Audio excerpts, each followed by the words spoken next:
जब हम फसल करते हैं धूप में, हमारा पसीना बहता है और दाम मांगते हो तो तुम घर में बैठ के कह रहे हो हम किसान नहीं है। अब हम फसलें अपनी दिलाएंगे तो तुम्हारे ऊपर क्या फर्क पड़ रहा है। सरकार ने आज तक कोई ऐसा काम किया हो जो देश के युवा को लाभ हो या देश की बेटी को लाभ हो या सरकारी कर्मचारी को लाभ हो।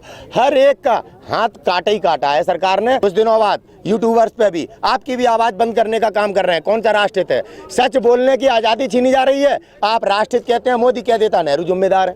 अगर आज बैलेट पेपर पर चुनाव होते ये मोदी किसान को भगवान कह रहा होता और कब का यहाँ आ गया होता। केवल ईवीएम के बल पे ये देश को गुमराह कर रहे हैं। उद्योगपतियों को दे रहा है, तभी जो उद्योग खत्म कर दिए हैं, तभी रेलवे अंबानी अडानी को दे दी, तभी सारे देश के खदान अंबानी अडानी को दे दिए। जो 70 सालों में विकास हुआ, आप दिख रहा है देश को कि क्या कर रहे हैं, कैसे विकास तोड़ा जा रहा है। तुम तो देश के सबसे बड़े गद्दार हो। अब तुम्हें अब दिखाई दे रहा है कि आमजन को परेशानी होगी। जब किसान अपना हक मांग रहा है तो तुम कह रहे हो आतंकवादी खालिस्तानी हो।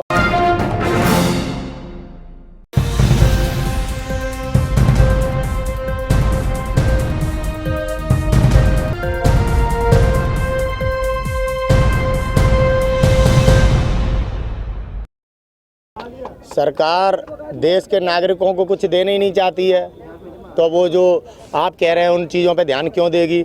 सरकार तो केवल वो ध्यान दे रही है कि देश के नागरिकों के पास जो पूंजी है उसको कैसे ख़त्म किया जाए, कैसे इस देश के नागरिक को भुखमरी पे लाया जाए। सरकार ने आज तक कोई ऐसा काम किया हो जो देश के युवा को लाभ हो या देश की बेटी को लाभ हो या सरकारी कर्मचारी को लाभ हो। हर एक का हाथ काटा ही काटा है सरकार ने 6 साल के 7 साल के शासन में कोई ऐसा काम नहीं किया कि सरकार ने देश के नागरिकों को कुछ दिया हो। 2000 रुपये किसानों को दिए थे, वोट लेके देश की संपत्ति बेच रहे हैं। अब 18,000 रुपये बंगाल के किसानों को दे रहे हैं। जहाँ चुनाव होता है वहाँ पे दाना डालते हैं कि कैसे इनको फांसना है, वोट कैसे लेना है। ऐसी नीति है देश के प्रधानमंत्री की। मैं बता तो रहा हूँ। हाँ, दिया तो है। क्या दिया? बजट में लोन की सुविधा है, डबल आय के लिए आपको कहा है। ये ऐसा है आप डबल आय का जुमला प्रधानमंत्री मोदी जी कब से दे रहे थे। डबल आय के चक्कर में हमारी जमीनें ले रहे हैं। आप सुनो, मैं आपको बता दूं, कॉन्ट्रैक्ट फार्मिंग कर रहा है आपके देश का किसान जो गन्ना पैदा करता है। क्या परिस्थितियां उसकी, कितने सालों से बकाया है। ऐसे ही कॉन्ट्रैक्ट फार्मिंग में पूरे देश के किसान का यही हाल हो जाना है जो हमारे देश के पश्चिमी यूपी के किसानों का है, जो गन्ना पैदा तो करते हैं लेकिन उसके पैसे उन्हें नहीं मिलते 6-6 साल तक। ऐसे जब पूरे देश के किसानों का हाल हर फसल में होगा, किसान के घर कैसे चलेंगे, किसान के बच्चे कैसे पढ़ेंगे, किसान की बेटियों की कैसे शादियां होंगी। नरेंद्र मोदी जी टॉप क्लास जुमलेबाज हैं। अपने सभी कार्यों को करने के बाद, आज देश बर्बाद करने के बाद जिम्मेदार नेहरू जी को ठहरा दिया उन्होंने। अब नेहरू जी के खिलाफ FIR करानी पड़ेगी पूरे देश के नागरिकों को। अपने सभी थानों में नेहरू को ढूंढना पड़ेगा कि ये कौन सा नेहरू है जो जिम्मेदार है। पेट्रोल बढ़ गई, नेहरू जिम्मेदार है। आपने किसी ने देखा नेहरू जी को, जिन्हें हम जानते हैं चाचा नेहरू के नाम से, पंडित नेहरू। पिछले 70 सालों में जो बिगाड़ रखा है एकदम थोड़ी, तभी जो बेच रहा है, उद्योगपतियों को दे रहा है, तभी जो उद्योग खत्म कर दिए हैं, तभी रेलवे अंबानी अडानी को दे दी, तभी सारे देश के खदान अंबानी अडानी को दे दिए।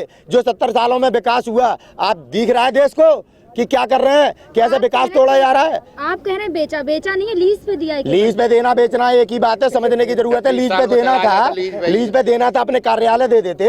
हमारी राष्ट्र की संपत्ति क्यों दे रहे हैं लीज पे? ना क्या अधिकार है? आप आज प्रधानमंत्री बन गए, इसका मतलब ये नहीं है आप हमारा देश ब्रिटिश सरकार के हाथ में दे दें या पाकिस्तान के हाथ में दे दें या उद्योगपति अंबानी अडानी के हाथ में दे दें। ये अधिकार थोड़ी दिए हैं। इस देश में लोकतंत्र है, लोग आपको चुनते हैं और आप लोगों को आज आतंकवादी, खालिस्तानी, पता नहीं किन किन नामों से आप कह रहे हैं। जब आप विपक्ष में थे तो किसान भगवान था, आज आप सत्ता में है तो किसान खालिस्तानी, आतंकवादी, कभी जाट कभी पंजाबी, यहाँ सारे हैं। क्या आपको दिखता नहीं? आप रोज आते हो, आप पे भी पाबंदी लगा दी है। अब कुछ दिनों बाद यूट्यूबर्स पे भी आपकी भी आवाज बंद करने का काम कर रहे हैं। कौन सा राष्ट्रहित है? सच बोलने की आजादी छीनी जा रही है। आप राष्ट्रहित कहते हैं, मोदी कह देता नेहरू जिम्मेदार है। टिकैत साहब एक बार फिर से बोले कि अपने ट्रैक्टर का जो मुंह है वो दिल्ली की तरफ करके रखो, उसमें पेट्रोल मतलब डीजल डलवा के। हाँ, वो तुम्हारा तैयारी है कि दिल्ली जाने की? अरे ऐसा है हमारा अगला पड़ाव बोट क्लब पे है, जहाँ पे महात्मा टिकैत जी ने, हम बता रहे हैं ना, तभी तो दिल्ली की तरफ यार ट्रैक्टर करे। इतने पड़ाव कर लिए, अब तक कुछ नहीं हुआ है। और क्या नहीं हुआ? सरकार बैकफुट पे आ गई, पंजाब में चुनाव आ गई यार, क्या नहीं हुआ? तुम तो बकवास कर रहे हो काम की। क्या नहीं हुआ? 11 बार मीटिंग करी, संशोधन किए, फालतू में किए। तो आप मानते हैं कि पंजाब का चुनाव आपके आंदोलन की और किससे आ रहा है? आप बताओ किससे आ रहा है? बीजेपी वाले तो ये कह रहे हैं ईवीएम में गड़बड़ी कर दी। मैं तो पहले से ही कह रहा हूँ ईवीएम बदलो। मैं थोड़ी इसमें पक्ष में हूँ। ये तो सभी कह रहे मैं हैं तो कह रहा हूँ ईवीएम बदल दो, दोबारा करवा लो पंजाब में नगर निगम चुनाव, हम तो इस पे भी तैयार हैं। बीजेपी हार रही है तो ईवीएम में गड़बड़ नहीं है। गड़बड़ है, गड़बड़ है, हम बेवकूफ नहीं है। हम फिर कह रहे हैं आप दोबारा, एक मिनट भाई साहब, हम फिर कह रहे हैं आप दोबारा चुनाव करवा लो, लेकिन ईवीएम बदल दो। देश में कहीं ईवीएम पे चुनाव नहीं होगा, हम तैयार हैं। हम कभी नहीं कहते ईवीएम बेईमान है, लोकतंत्र के लिए सबसे ज्यादा घातक चीज है। आज ईवीएम के कारण ही तो आज देश में किसान को आतंकवादी कहा जा रहा है। अगर आज बैलेट पेपर पे चुनाव होते ये मोदी किसान को भगवान कह रहा होता और कब का यहाँ आ गया होता। केवल ईवीएम के बल पे ये देश को गुमराह कर रहे हैं। हमारे पंजाब में बीजेपी मुक्त नगर निगम ने कर दिया है, हम तब भी कह रहे हैं आप बैलेट पेपर पे चुनाव कराओ, हम दोबारा तैयार हैं। हमें ईवीएम पे चुनाव में भरोसा नहीं है, हमारी ये कोई जीत नहीं है। ये तो केवल इनका षड्यंत्र है कि ईवीएम पे सवाल उठना बंद हो जाए, नगर निगम दे देंगे तो क्या हुआ। तो बोला, संसद में बोला तो है किसान भगवान है। कौन बोल रहा है? अगर किसान भगवान होता तो एक ट्वीट कर लेते, शहीद किसानों के लिए एक संवेदना व्यक्त कर देते। अंबानी के लोंडे के लोंडा हुआ तो घूमने चले गए ऐसे जैसे जय बाप बने हो, जय बाप बने हो। और नेहरू जिम्मेदार है हर चीज का, हर चीज का नेहरू जिम्मेदार है। मुझे लग रहा है कि राहुल गांधी जी को ही नेहरू जी के खिलाफ रिपोर्ट करानी चाहिए कि ये आखिरकार कौन से नेहरू हैं जो इतनी जिम्मेदारी के साथ काम कर रहे हैं। तो आप कहते हैं मोदी जिम्मेदार है, नेहरू जिम्मेदार है भैया, नेहरू जिम्मेदार है, मोदी जी जिम्मेदार है ही नेहरू नहीं। जिम्मेदार है, मोदी हर चीज के लिए नेहरू जिम्मेदार है देश में। मोदी जी कोई जिम्मेदार नहीं है, नेहरू जिम्मेदार है। हाँ नेहरू को जिम्मेदारी लेनी चाहिए थी, नेहरू जिम्मेदार है। नेहरू जिम्मेदार है भाई, समझ रहे हैं आप। और बताओ क्या सवाल है तुम्हारे? आप मानते हैं कि जो अब आने वाले चुनावों पे भी इसका असर पड़ेगा जैसे पंजाब में पड़ेगा? आने बिल्कुल नहीं वाले मानते हम, नहीं। नेहरू जिम्मेदार है। बंगाल में भी जब बीजेपी चुनाव हारेगी तो नेहरू जिम्मेदार होंगे, नेहरू जिम्मेदार है। याद रख लेना। नेहरू जिम्मेदार है। सुनो, बालाकोट के नेहरू जिम्मेदार, नोटबंदी के नेहरू जिम्मेदार, ये GST तीनों के काले कानून के नेहरू जिम्मेदार। GST के मोदी जी नेहरू देशभक्त जिम्मेदार। हैं, हाँ। मोदी जी आपके देशभक्त हैं। समझ में आया आपको? मोदी जी जो कहें सो भैया कम है, श्रद्धा सबूरी रखो, श्रद्धा सबूरी रखो। आगे आने वाले दिनों में मोदी जी को उसी स्टेशन पे पहुंचा दिया जाएगा जहाँ चाय बेचते थे। भाई यार एक बात तो बताओ, जो भी बुलाते हैं लास्ट में जहाँ मोदी फंसता है, मोदी सरकार फंसती है, वो यही बोलती है कि ये तो कांग्रेस जिम्मेवार है इन चीजों के लिए।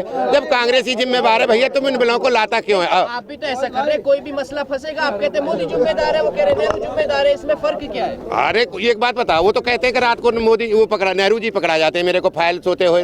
भाई वो तो घर तो ये वही है, जो प्रधानमंत्री का घर है वही तो मोदी जी पे है, 7 नंबर रेस कोर्स रोड। नहीं तो उनको रात को पकड़ा जाते हैं, फिर ये क्या पी के, क्या भांग पी के सोते हैं क्या गोला खा के? क्यों लेके आते हैं उनके बिलों को? ट्रैक्टर परेड भी कर ली है, चक्का जाम भी कर लिया, कल रेल रोको अभियान भी कर लिया, और अब टिकैत साहब कह रहे हैं कि अपना ट्रैक्टर का मुंह दिल्ली की तरफ करके रखो। तो ये आपको अभी ये भी नहीं सुना होगा आपने अभी कि हम अब इसके बाद में नहीं समझ रहे, बंगाल तो बाद में जाएंगे, पहले अभी यहाँ हम एक वो पूरा हमारा जो ये मंच है संयुक्त मोर्चा, ये एक डिसीजन करने जा रहा है, या तो खड़ी फसलों में आग लगाएंगे या फिर एक काम करेंगे कि फसल बोएंगे ही नहीं। दो में से एक फैसला होना है, क्योंकि हम रबी की फसल काट लें, अपने घर रख लें और अपने मजदूर वर्ग को दे दें, कमेरा वर्ग को दे दें, जो हमारे मातहत हमारे यहाँ काम करता है। नहीं समझ रहे? ये अहिंसक आंदोलन है, अब आप फसलों में आग लगाएंगे? अरे तो हम किसी दूसरे की में लगा रहे हैं, अपने में लगा रहे हैं, क्या करें? हम तो फिर लगे पड़े। एक बात बताओ, नो प्रॉफिट नो लॉस पे कब तक हम खेती करेंगे? लेकिन नहीं, एक मिनट सुनो। और जो चीज हमारे लागत 100 रुपए की चीज में आ रही है धान में, और वो बिक रही 50 रुपए में, हम क्यों करेंगे भैया? 50 रुपए अपने घर से क्यों देंगे? अब एक मिनट रुकिए, क्यों देंगे घर से? अब भैया कह रहा है आमजन को अब परेशानी होगी अगर हम अपनी फसलें जला देंगे।